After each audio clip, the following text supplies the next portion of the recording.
Evet, hava sıcaklıklarının düşmesiyle birlikte vücudumuzun savunma sistemi zayıflar ve hastalıklar da artar. Mevsim geçişlerinde değişen ısıya özellikle çocuklar, yaşlılar, astım gibi kronik akciğer hastalıkları olanlar da duyarlıdır. Karabiber, tarçın, zencefil ve karanfil gibi baharatlar soğuk havalarda hem hastalıklardan koruyor hem de vücudumuzu sıcak tutmayı sağlıyor. Peki hangi çay öksürüğü anında kesmektedir? Bu videomuzda sizlere çok faydalı bilgiler aktaracağız. Lütfen detaylara başlamadan kanalımıza abone olmayı unutmayınız. Karabiber çayın antioksidan ve serbest radikalleri azalttığını unutmayın. Soğuk algınlığı, öksürük, solunum sıkıntısı ve ateş semptomlarında da rahatlama sağlar. Bunların yanında karabiber çayı menstruasyon sırasında ağrıyı hafifletir, sindirim, iştah, gaz, ishal gibi sindirim sistemi problemlerini iyileştirmek için iyi bir yardımcıdır. Karaciğer ve tükürük üretiminden safra asidi salgısını artırır. Biber, midede hidroklorik asit salınımını artırarak sindirimi kolaylaştırır. B3, B6 ve demir deposu zencefil. Zencefilin %3'ünü uçucu yağlar oluşturur ve tadını pihen adındaki maddelerden alır. Zencefil zengin bir B3, B6 ve demir, kalsiyum, fosfor, sodyum, potasyum, magnezyum minerallerini içermektedir. Bunların dışında zencefil ayrıca leysin, treonin, triptofan, valin, fenilalanin gibi amino asitleri içermektedir. Şimdi gelelim karabiber çayının nasıl yapıldığının tarifine. Tarçın, glukoz emilimini yavaşlatan, sindirim enzimlerini destekleyen bir yapıya sahiptir. Bu nedenle tarçın, insülin etkinliğini 20 kat artırabilir. Kullanıldığında şeker isteğini azaltır. Bu çayı akşam yemeğinden önce her gün içebilirsiniz. Ancak karabibere karşı hassasiyeti olanların bu çayı tüketmemeleri önemli. Karabiber çayı için gerekli malzemelerimiz: 6 tane karabiber, 2 adet karanfil, 1 diş sarımsak, 1 çubuk tarçın, 1 çay kaşığı taze zencefil rendesi veya yarım çay kaşığı toz zencefil. Dilerseniz yarım çay kaşığı bal, 2-3 damla limon suyunu bir demliğe koyup 20 dakika kaynatın ve su demlendikten sonra bunu içmeye başlayın. Evet, bu tarifimizden sonra öksürüğe başka neler iyi gelmektedir? Bunlardan bahsedelim. Çünkü birçoğumuzun evinde aynı besinler, malzemeler bulunmayabilir. Bulunanlar bunları da denerse öksürüğe karşı gerçekten çok iyi faydası olduğunu göreceksiniz. Ananas, bal, ceviz ve badem, ayva, incir, soğan, limon, kuşburnu, zencefil ve karabiber. Evet, bu besinleri gerek çay gerekse kür halinde tüketerek yaşadığınız öksürük problemlerine çözümler bulabilirsiniz. Mesela karabiber bu besinler arasındaki en etkili olanların arasındadır. Balla karıştırmanız gerçekten çok önemli. Limon, kuşburnu ve zencefil gibi ürünlerse özellikle çay olarak tüketildiğinde son derece etkilidir.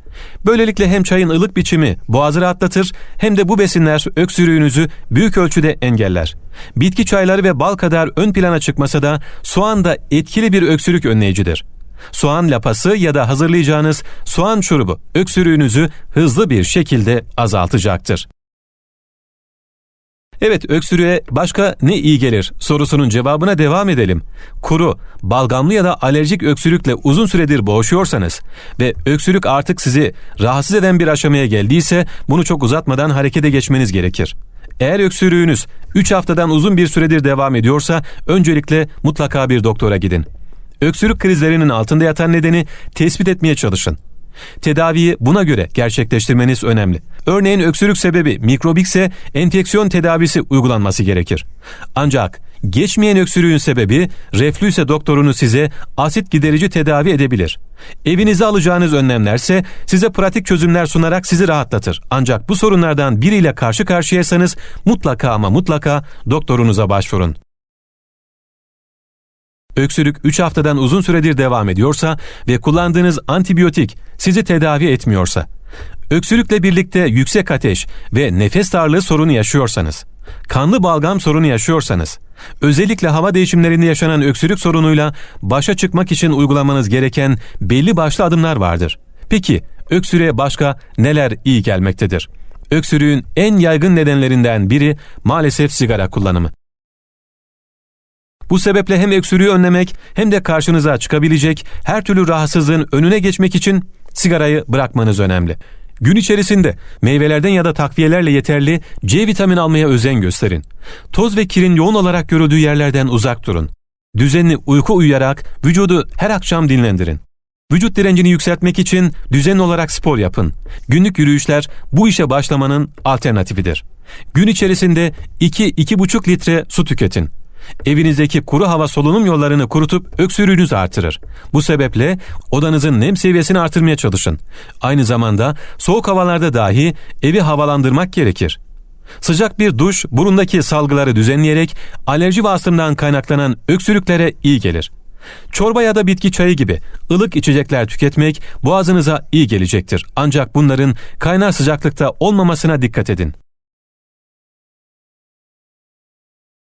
Şimdi gelelim öksürüğe iyi gelen diğer doğal karışımlarımıza. Limon, karabiber, tuz karışımı. Bağışıklığınızı güçlendiren C vitamininin en yoğun bulunduğu besinlerden biri olan limonla yapılan bu tarifte 4'e böldüğünüz limonların üzerine tuz ve karabiber serperek böylelikle nefes alışınız çok rahatlayacak. Ayva çayı. Ayva kabuğu, elma kabuğu, ıhlamur çiçeği ve 3 adet ayva çekirdeğini kaynar su içerisinde 10-15 dakika boyunca demlenmeye bırakın. Bu süre geçtikten sonra çayı süzüp içerisine 1 çay kaşığı bal ekleyin. Bu çayı sabah, öğlen ve geceleri içebilirsiniz. Kuşburnu çayı. Öksürük için en yararlı meyvelerden biri olan kuşburnu, ağzı kapalı bir çaydanlıkta suda kaynatılır. Ocaktan alındıktan sonra içine alerjik bir durumunuz yoksa ekinezya ve kabuk tarçın ekleyip çayınızı daha da farklı bir hale getirebilirsiniz. Ağzı kapalı olarak 10-15 dakika demlenen çayı süzerek servis edebilirsiniz. Limon ve ballı çay. Öksürük denilince akla gelen iki besinin birleşiminden oluşan bu çayı hazırlamak için sıcak suyun içerisine kabuklarıyla birlikte birkaç dilim limon ekleyin ve 10 dakika boyunca demlenmeye bırakın. İçerisine birkaç kaşık bal ekleyin ve ister sıcak ister soğuk bir şekilde tüketin. Ancak bu çayı sıcak bir şekilde içmek boğazınızı daha çok rahatlatacaktır. Ballı ananas suyu. Özellikle iltihaplanmış akciğerler için son derece önemli bir yardımcı olan ananasla yapılan bu içecek astım türü öksürüklere iyi gelir. Özellikle ananasın suyunu sıkın ve bu suyu bir süre ocağın üzerinde tutarak ılık hale getirin. Ardından içerisine 1 yemek kaşığı bal ekleyip karıştırın. İçeceği ılık olarak tüketmeniz tavsiye edilir.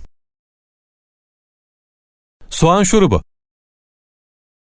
İsmi size çok etkili gelmeyebilir ama soğan öksürüğü önlemede önemli bir yardımcıdır. Bu şurubu hazırlamak için soğanları dilimleyin. Dilimlediğiniz soğan parçalarını kavanoza üst üste dizin ve dilimler arasına da bal ekleyin. Sonunda bu karışımı bir gece boyunca ağzı kapalı bir şekilde kuru bir yerde bekletin. Sonrasında bunu şurup olarak kullanabilirsiniz. Ballı ılık süt. Özellikle gece yatağa geçtiğiniz anda öksürüğünüz artıyorsa bu tarif hem boğazınızı rahatlatacak hem de iyi bir uyku çekmenize yardımcı olacaktır. Ilık hale getirdiğiniz sütün içerisine attığınız 1 tatlı kaşığı bal boğazınızı rahatlatıp oluşan gıcığın geçmesini sağlar. Ve soğan lapası. Soğan lapası ağızdan alınmak için yapılmaz. Soyulan ve kahverengi olana dek tavada kavrulan soğanı tülbent ya da mendil arasına yerleştirdikten sonra göğsünüzün üzerine yerleştirin. 20 dakikalık bu kür esnasında derin nefesler almayı da ihmal etmeyin, çok yararlı olacaktır.